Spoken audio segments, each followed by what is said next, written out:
3 días antes de Navidad, estaba sentada en mi pequeño y frío departamento, envuelta en una manta, cuando mi teléfono vibró sobre la mesa de centro. Era un mensaje de grupo de mi madre, Sara. Lo tomé esperando un recordatorio sobre qué platillo llevar a la cena de gala familiar. En cambio, el mensaje fue frío, directo y tajante. Hemos llegado a un acuerdo. Es mejor que no vengas a la gala este año. Nicolás se siente incómodo con tu actitud. Segundos después, apareció una notificación. Mi hermana Mara le había dado me gusta al mensaje. Me quedé mirando la pantalla, esperando que el dolor me golpeara, esperando que las lágrimas me ardieran en los ojos. Pero no llegaron. No lloré. No pregunté por qué. Solo sentí que una extraña y fría claridad se apoderaba de mí. Escribí una sola respuesta. Perfecto. Ustedes tampoco volverán a verme. Luego levanté la vista hacia Julián, que estaba sentado frente a mí, observándome con esa intensidad silenciosa suya. Él asintió una vez. Comienza. Antes de contarte lo que hice después y cómo convertí su Navidad perfecta en una pesadilla de la que no pueden despertar, deja un comentario y cuéntame desde dónde me escuchas y qué hora es para ti en este momento. Quiero ver qué tan lejos viaja esta historia. Dejé el teléfono sobre la cálida mesa de centro, con el mensaje aún brillando en la pantalla. Julián se inclinó hacia adelante, con los codos apoyados en las rodillas y los ojos fijos en los míos. No ofreció frases vacías, ni me dijo que la familia lo es todo. No me dijo que fuera la persona más madura. Solo dijo 2 palabras, con voz baja y firme. «Es hora». Lo miré, realmente lo miré. Para mi familia, Julián era solo el tipo callado que conducía un sedán viejo, y que nunca tenía mucho que decir en las cenas. Ellos veían a un don nadie. Yo veía al hombre que me había sostenido mientras temblaba por las pesadillas sobre Nicolás. Veía al hombre que, silenciosa y metódicamente, me había ayudado a construir una fortaleza alrededor de mi vida, mientras ellos se ocupaban de intentar derribarla. Me puse de pie y la manta se resbaló. Caminé hacia el armario y saqué la funda de ropa que había escondido en el fondo hacía 3 meses. No busqué la maleta de viaje, no estaba empacando para irme de la ciudad, me estaba vistiendo para la guerra. Saqué el vestido, era elegante, profesional, de un verde esmeralda profundo que me hacía parecer la dueña del lugar, no como si estuviera pidiendo perdón por estar allí. Julián fue a la habitación y salió con un traje que parecía engañosamente sencillo, pero yo sabía que no era así. Estaba perfectamente confeccionado a la medida, de una tela oscura y costosa. Se puso sus anteojos, los que solo usaba cuando estaba negociando un contrato, y de repente el novio callado había desaparecido. En su lugar había alguien peligroso. No dijimos ni una palabra mientras nos preparábamos. El silencio no era pesado, era concentrado. Era el silencio de los soldados revisando sus armas antes de una batalla. Mientras conducíamos hacia la hacienda de los Henderson, con las luces de la Ciudad de México, pasando borrosas a nuestro lado, mi mente divagó. Pensé en el porqué. ¿Por qué habían elegido a Nicolás? ¿Por qué mis padres habían mirado al hombre que dejaba moretones en mis brazos y habían visto a un hijo, mientras que al mirarme a mí veían un problema? Recordé la noche que llegué a casa con un ojo morado, tambaleándome en la cocina, suplicando ayuda. Mi madre me había mirado no con horror, sino con fastidio. Me dijo que yo debía haberlo provocado. Me dijo que Nicolás estaba bajo mucho estrés como director general, que yo necesitara ser más comprensiva. En aquel entonces pensé que estaban ciegos. Pensé que si tan solo lo explicaba mejor, si tan solo les mostraba el dolor, despertarían. Pero mientras observaba el camino familiar que serpenteaba hacia la mansión, finalmente me permití ver la verdad. No estaban ciegos, estaban comprados. Aceptar que Nicolás era un monstruo significaría aceptar que habían vendido a su hija por seguridad. Significaría enfrentar el hecho de que su vida cómoda, su estatus y su libertad se pagaban con mi dolor. La mente humana es una maestra de la supervivencia. Cuando se enfrenta a una verdad demasiado fea de soportar, reescribe la realidad. Mis padres no querían ser monstruos, así que me convirtieron a mí en la villana. En su versión de la historia, Laura es el problema y Nicolás es el proveedor. Era más fácil sacrificar mi cordura que su estilo de vida. Y darme cuenta de eso ya no me ponía triste, me ponía furiosa. hacía que mi sangre corriera caliente y rápida. Miré a Julián, con su mano apoyada en la palanca de velocidades, firme y tranquilo. No íbamos a mendigar un asiento en su mesa esta noche. Íbamos a embargarla. Nos detuvimos ante las puertas de hierro de la propiedad de los Henderson, con la grava crujiendo bajo las llantas del modesto sedán de Julián. Para cualquier otro, este lugar parecía un sueño. La enorme mansión de estilo colonial estaba bañada en una cálida luz dorada, con coronas elegantes en cada ventana y un árbol de Navidad que se alzaba 2 pisos de altura en el vestíbulo. La entrada era un desfile de camionetas de lujo y autos deportivos alemanes, un testimonio del supuesto éxito de la familia. Pero al mirar las impecables columnas blancas, no vi un hogar. Vi una empresa fachada. Vi un monumento construido sobre la evasión de impuestos y préstamos de dudosa procedencia. Una hermosa fachada que ocultaba una estructura podrida que estaba a punto de colapsar. Subimos los escalones, con el aire frío de la noche mordiéndome las mejillas. Podía oír el murmullo de la conversación y el suave tintineo del cristal desde el interior. No toqué. Abrí la puerta y entré al calor del lugar. La conversación murió instantáneamente. Fue como si alguien hubiera cortado la energía. El cuarteto de cuerdas en la esquina se detuvo en medio de un compás. 50 cabezas se giraron. Primos, socios de negocios, vecinos, personas que habían pasado años escuchando historias sobre lo inestable y difícil que era yo, me miraron como si fuera un fantasma. Mi madre, Sara, fue la primera en moverse. No corrió a abrazarme. Caminó hacia nosotros, con sus tacones haciendo un ruido agresivo sobre el piso de mármol. Su rostro era una máscara de furia aterrorizada. Me agarró del brazo, con las uñas clavándose en mi piel a través de la manga, y siseó en una voz lo suficientemente baja como para no molestar a los benefactores, pero lo suficientemente fuerte como para herir. «¿Qué haces aquí? Te dijimos que te mantuvieras alejada. ¿Y por qué trajiste a este?» Lanzó una mirada de puro y absoluto desdén a Julián. Para ella, con su traje convencional y su actitud callada, él no era nada. Era una mancha en su tapiz perfecto. Lo miró como si fuera parte del personal, como si debiera haber usado la entrada de servicio. Antes de que pudiera responder, la multitud se abrió. Nicolás emergió. Se veía impecable, hay que reconocerlo. Llevaba un smoking que costaba más que mi primer auto, y sostenía un vaso de whisky color ámbar en una mano. Caminaba con esa gracia fácil y depredadora de un hombre al que nunca le han dicho que no. No parecía enojado, parecía divertido. Caminó directo hacia nosotros, ignorándome por completo, y se detuvo frente a Julián. «Tú debes ser el chofer», dijo Nicolás, con la voz lo suficientemente alta para que todo el salón escuchara. Metió la mano en su bolsillo, sacó un billete de 100 pesos arrugado y lo metió en el bolsillo del pecho de Julián. «¿Por qué no eres un buen muchacho y mueves tu auto a la parte de atrás? Estás tapando la vista de los Porsche». Mi padre, Gregorio, caminó detrás de él y soltó una carcajada. Le dio una palmada en el hombro a Nicolás, mirándolo con un orgullo que nunca me había mostrado a mí. «Bien dicho, hijo», dijo Gregorio. «El buen servicio es tan difícil de encontrar hoy en día». El salón vibró con una risa educada y cruel. Mi hermana Mara sonreía burlona detrás de su copa de champaña. Sentí el calor subir por mi pecho, el viejo instinto de encogerme, de pedir perdón, de huir. Pero luego miré a Julián. Él no se inmutó, no se enojó. Miró el billete de 100 pesos. Luego miró a Nicolás y le dio una pequeña y cortés sonrisa. Era la sonrisa de un lobo observando a una oveja, explicar por qué no debería ser comida. «Guardaré esto con cuidado», dijo Julián suavemente.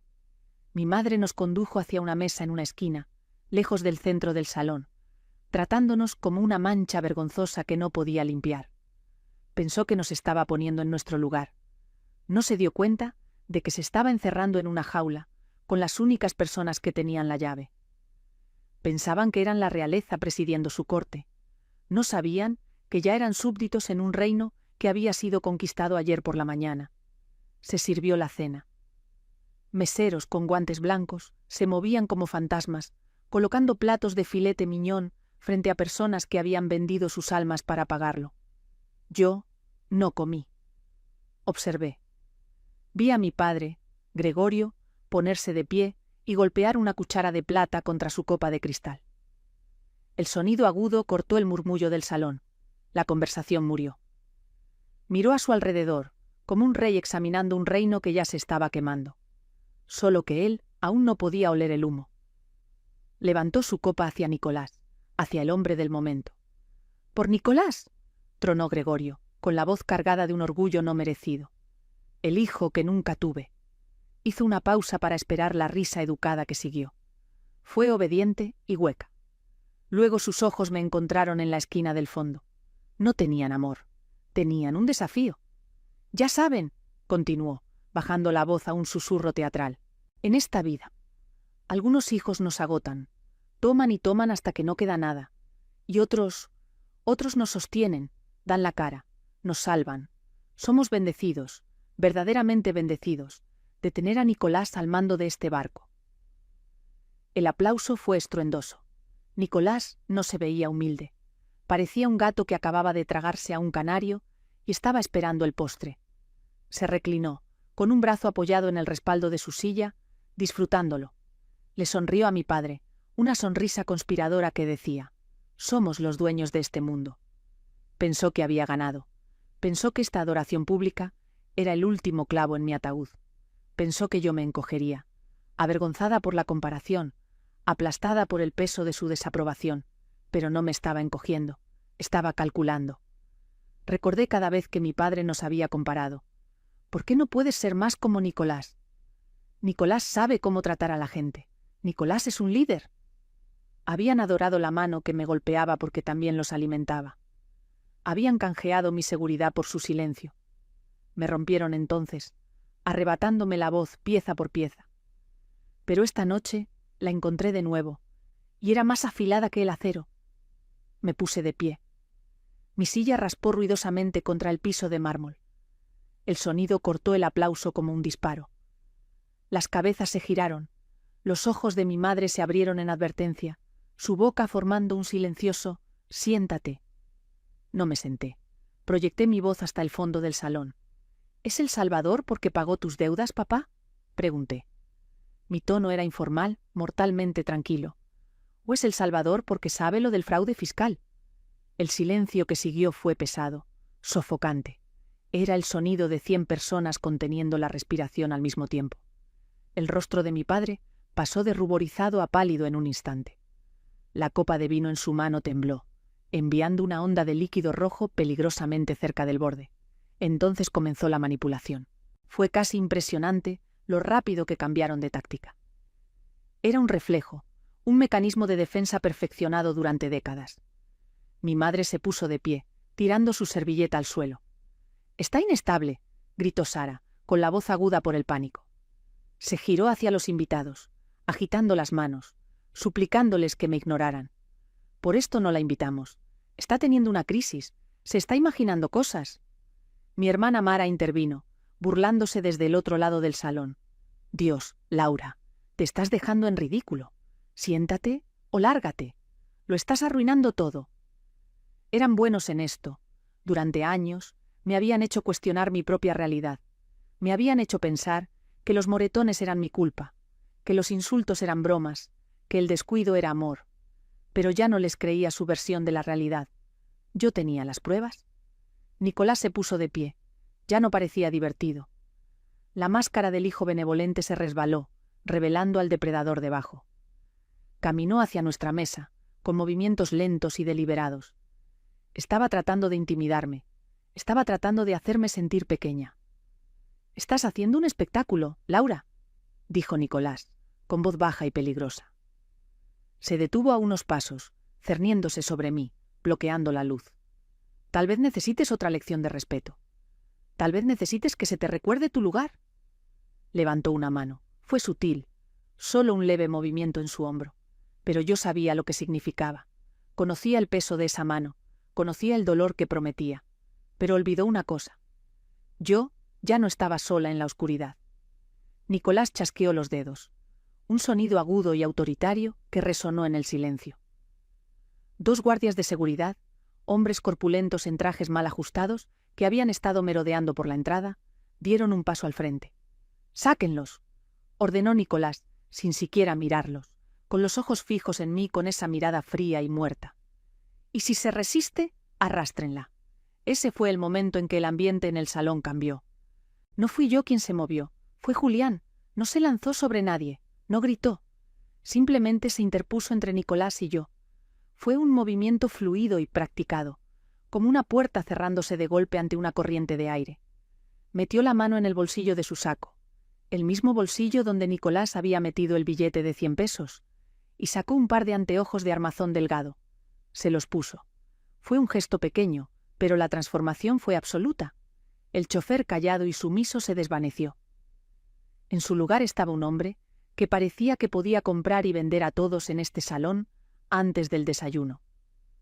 El guardia de seguridad intentó agarrarme del brazo. Julián ni siquiera lo miró.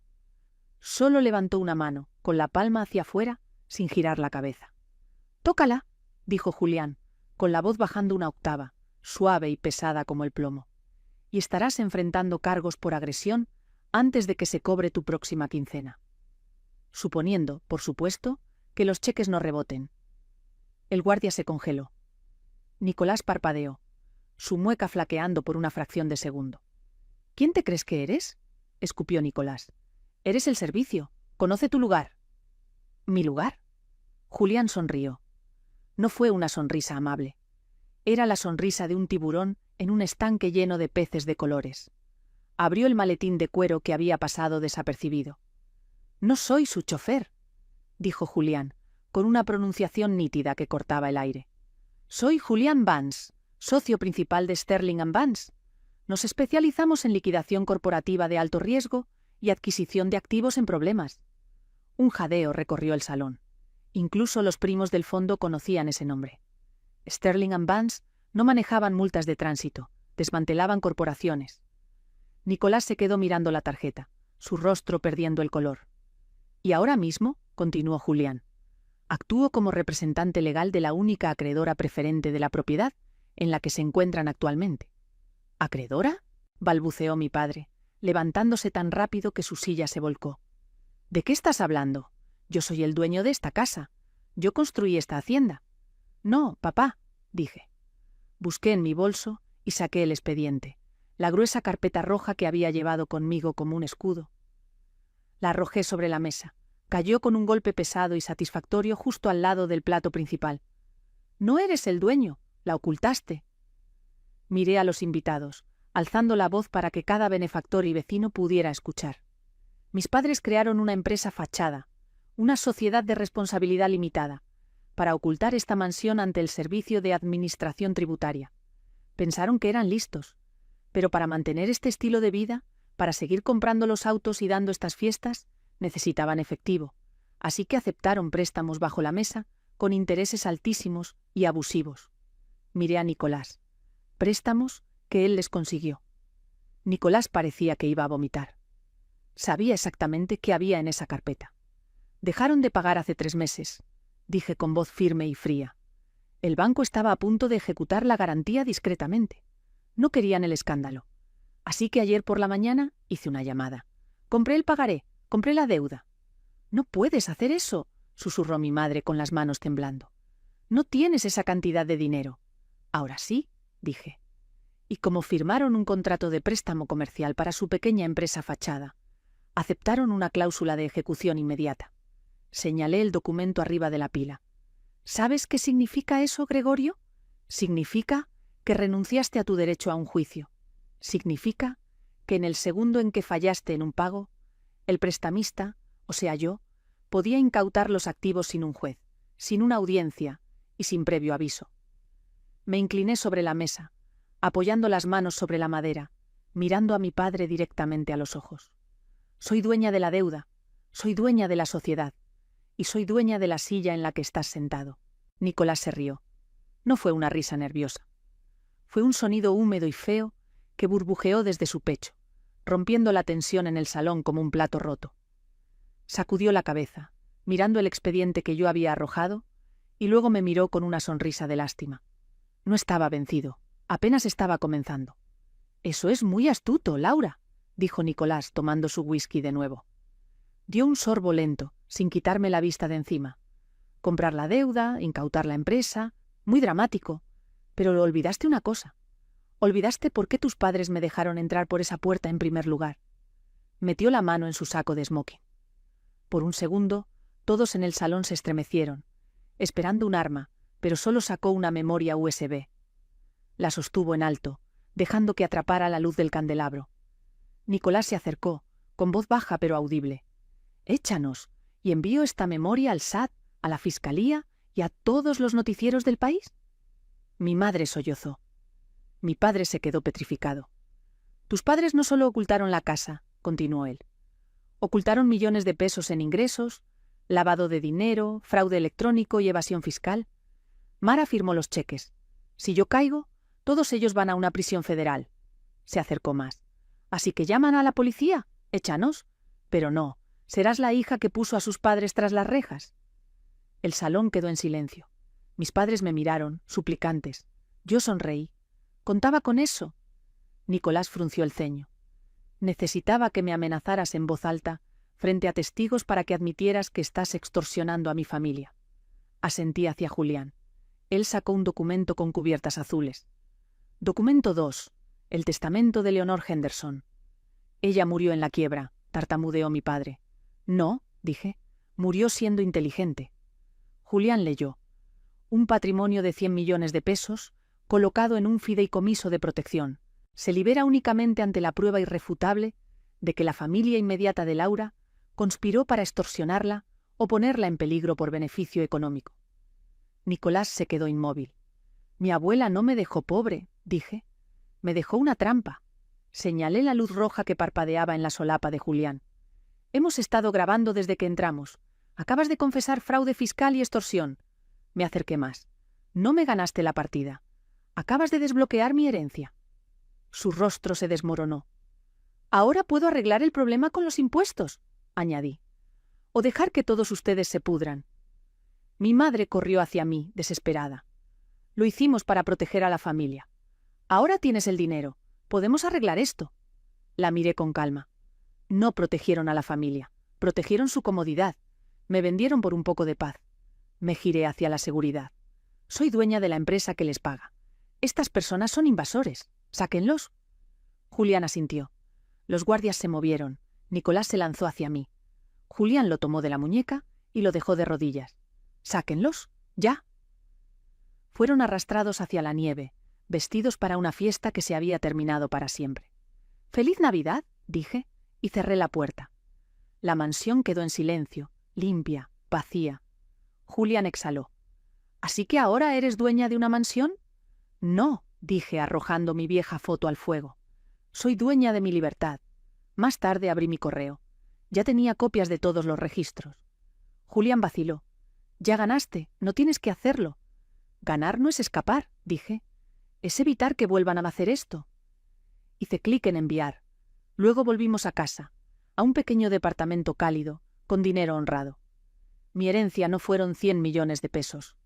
Fue la capacidad de marcharme y nunca mirar atrás. Si alguna vez has tenido que quemar un puente para salvarte, lo entenderás.